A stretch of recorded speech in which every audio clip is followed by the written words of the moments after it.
Something was wrong inside the house. Elizabeth Goff knew it before she opened her eyes. She reached across the darkness toward the cot where Frances Saville Kent had been sleeping 8 hours earlier. The cot was empty. The blanket was gone. The child was gone. She sat up. The 2 other children in her care were still asleep. The house was silent in the way that a locked house is silent at 5 o'clock in the morning, when every door is bolted and every window is latched, and the family dog has not made a sound all night. She told herself Mrs. Kent had taken the boy in the night. This happened sometimes. It was ordinary. She dressed. She went downstairs. Mrs. Kent was at the breakfast table. Frances was not with her. "Where is the boy?" Elizabeth asked. "He is with you." "He is not with me, ma'am. His cot is empty." Something moved behind Mrs. Kent's eyes, not yet fear, the shadow that arrives just before it. "He is not here. He has not been here." It was the morning of the 30th of June, 1860. Road Hill House stood at the edge of the village of Road in Wiltshire, England, a handsome 3-story Georgian residence containing 9 family members and 3 servants. Every window was latched. Every door was bolted. The family dog had not barked, and a 3-year-old boy had vanished from a locked room in a locked house without leaving a trace. The servants searched every room. Samuel Kent, the boy's father, checked the ground floor and the garden. His second wife, Mary, heavily pregnant, directed the search from the hallway. The older children were roused. Constance, 15 years old, and her brother William, 14, both home from boarding school for the summer, joined without being asked. It was William who found him. The outdoor privy stood at the edge of the property. William approached it with a small group. He pushed open the door. There was blood on the stone floor, not much, barely enough to notice. And this detail mattered, because it meant the killing had not happened here. The body had been carried to this place. The murder had been committed somewhere else. William lifted the wooden seat. He held a candle into the darkness beneath. Frances Saville Kent was at the bottom, wrapped in a blanket from his cot, still in his nightshirt. His throat had been cut with such force that his head was nearly severed. There were stab wounds on his chest. There were defensive wounds on his hands, the marks a child's fingers leave when they reach up to push away something they cannot see. According to the confession that would come 5 years later, the weapon was a razor taken from his father's dressing case, though the examining surgeon noted that certain wounds were not entirely consistent with a razor, a discrepancy that has never been resolved.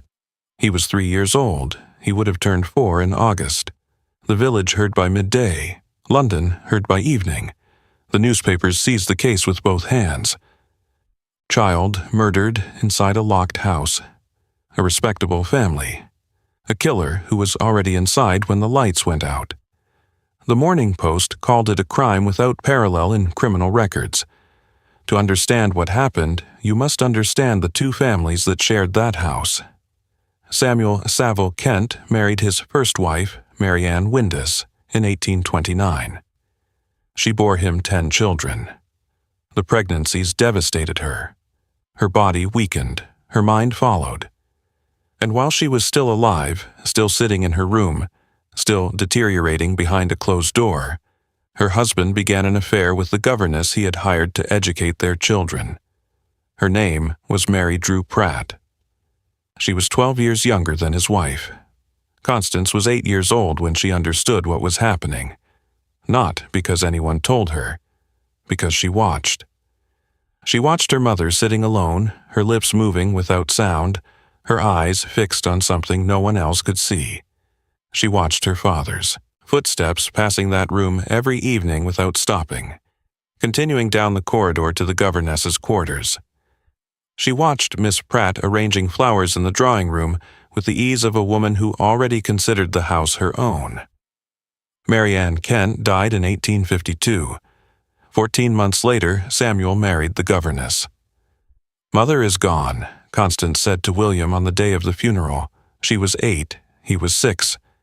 They stood in the garden in black clothes. "I know," William said, "and Miss Pratt is still here." He reached for her hand. She took it. They stood like that for a long time, holding on to each other because there was nothing else in the house worth holding.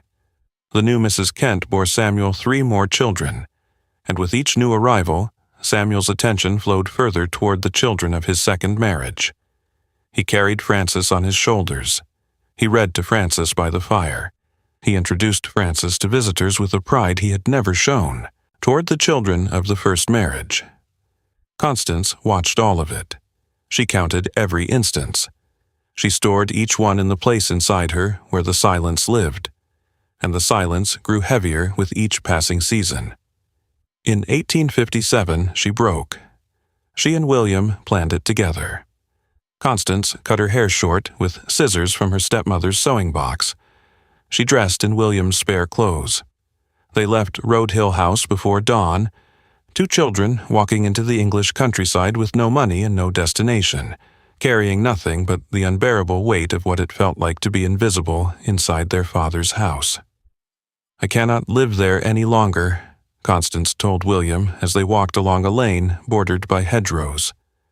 "I cannot watch him love that boy and pretend that we do not exist.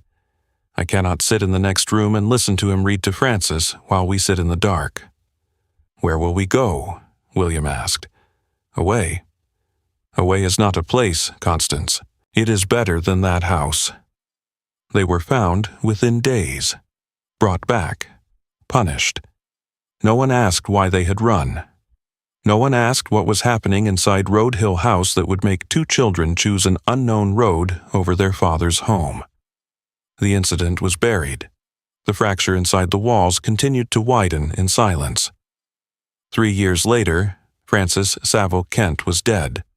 The local police arrested Elizabeth Goff on a theory that collapsed within weeks. Scotland Yard sent Detective Inspector Jonathan Whicher, 46 years old, one of the original 8 members of the detective branch, a man his colleagues called the Prince of Detectives. He arrived in Road on the 14th of July and walked into a house where everyone was a suspect and no one was willing to talk. Whicher worked methodically. He examined every room. He studied the distances between the nursery and the privy. He interviewed the servants and the family. Within days, his attention settled on Constance. A nightdress was missing from the household laundry. Constance had had the opportunity to remove a clean nightdress from the basket and substitute it for the blood-stained one, blaming the discrepancy on the washerwoman. The nightdress was never found.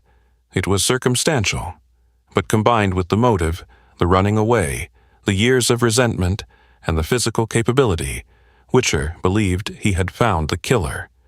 He arrested Constance on the 16th of July. What happened next destroyed him. The press turned on him, the public turned on him.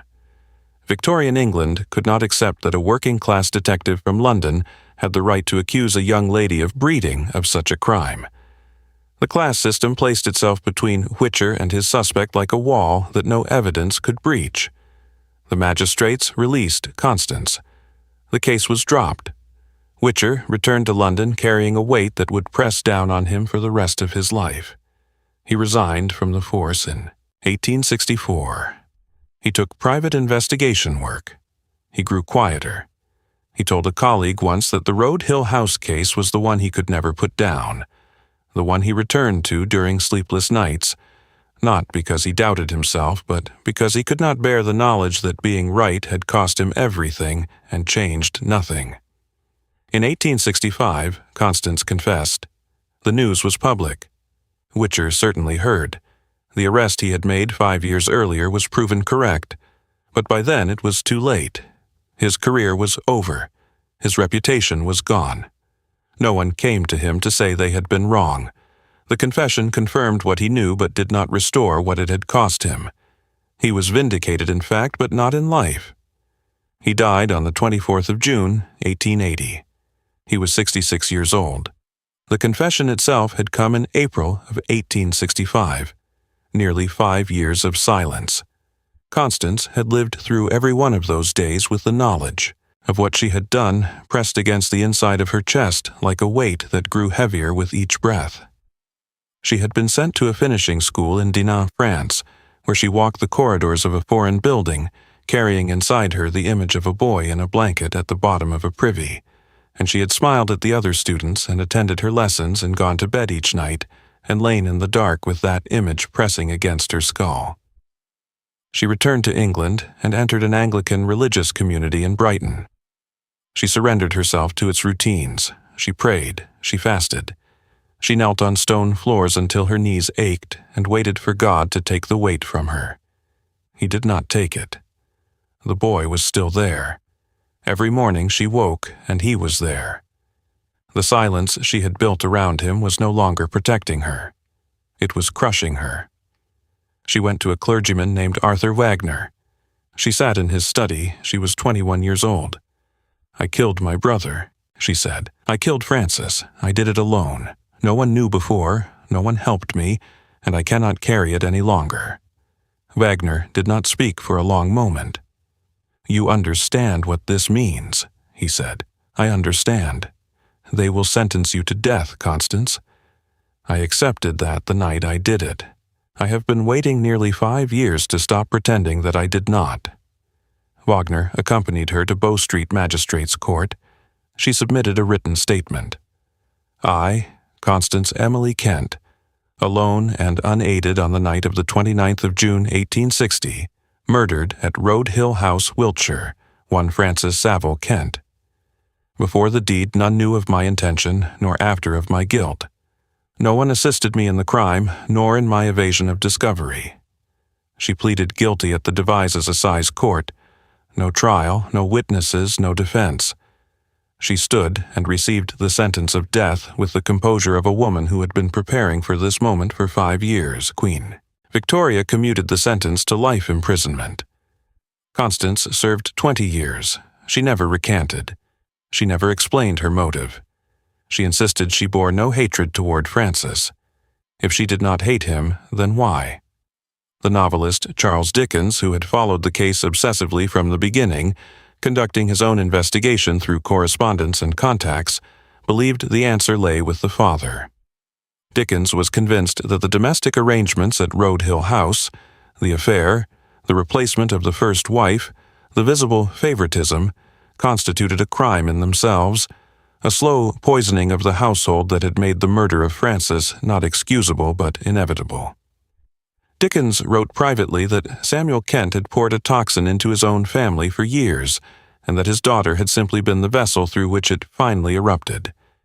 Samuel was never charged. He moved to Wales, changed his name, and died in 1872.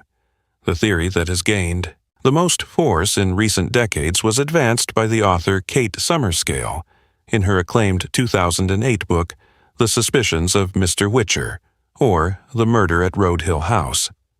Summerscale concluded that Constance may not have acted alone, and may not have held the blade at all. Her research points to William. William, who had run away with her. William, who found the body. William, who was 14 on the night of the murder, and who was never arrested, never questioned, never publicly suspected except by Witcher, who noted privately that he believed William was either an accomplice or a confidant. Did they act together? Did William commit the killing while Constance kept watch? Did she confess to protect the only person who had ever truly understood what it felt like to grow up invisible in their father's house? William's later life deepens the mystery. He left England. He became a distinguished naturalist, known for his pioneering work on coral reefs and the marine life of the Great Barrier Reef. He settled in Australia and built a respected career under his real name. He died in 1908 at the age of 62, and here is the detail that haunts this case more than any other. Both siblings ended up in Australia. William under his real name, living publicly. Constance under a false one, living in silence.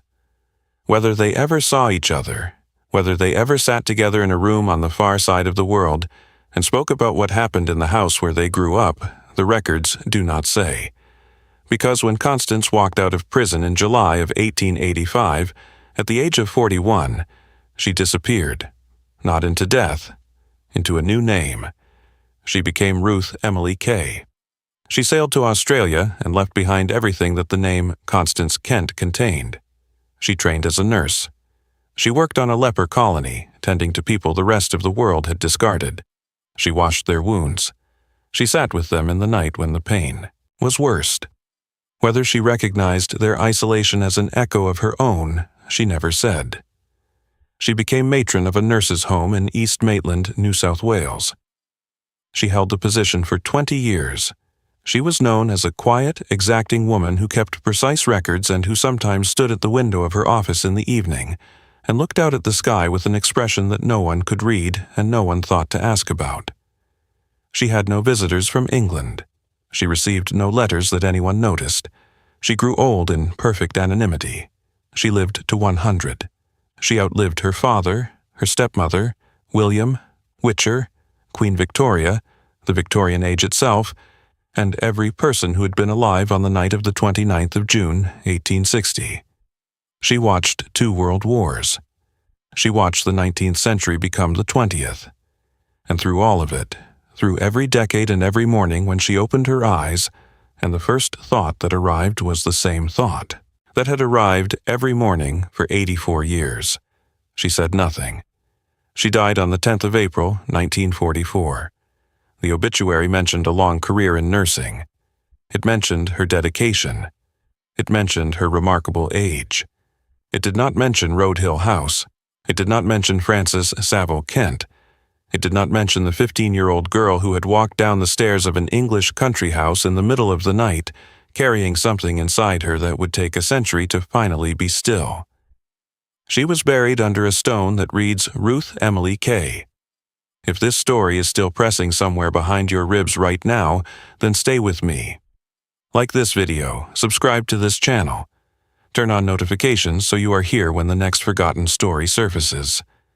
And tell me in the comments, do you believe Constance killed Frances alone? Or do you believe she spent her entire life carrying someone else's secret? I read every single comment, and I will see you in the next one. Why, Constance? Why did you do it? She lived for 100 years. She never answered. And the silence she left behind is louder than any confession could ever be.